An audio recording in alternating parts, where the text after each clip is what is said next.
మనం ప్రార్థన చేసినప్పుడు కీర్తనల గ్రంథము 51:10 కీర్తనల గ్రంథము 51:10 మనం చదివినట్లయితే దేవుడు మనతో మాట్లాడుతూ ఉన్నాడు. ప్రియులారా, దేవా నా యందు శుద్ధాహృదయము కలుగు చేయము, నా అంతరంగంలో స్థిరమైన మనసును నూతనముగా పుట్టించుము. ప్రియులారా, మరి అంటే దావీదు మహారాజుకి నూతన స్వభావం లేదు, నూతన బుద్ధి లేదు.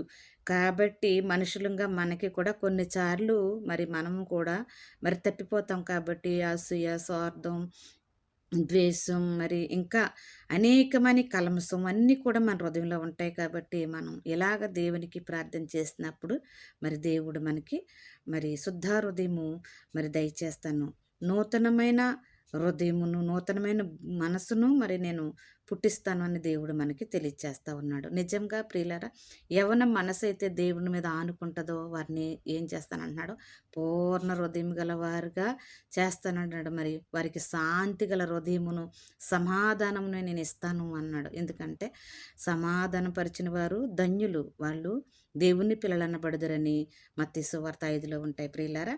కాబట్టి మరి సమాధానంగా మనం ఉండాలని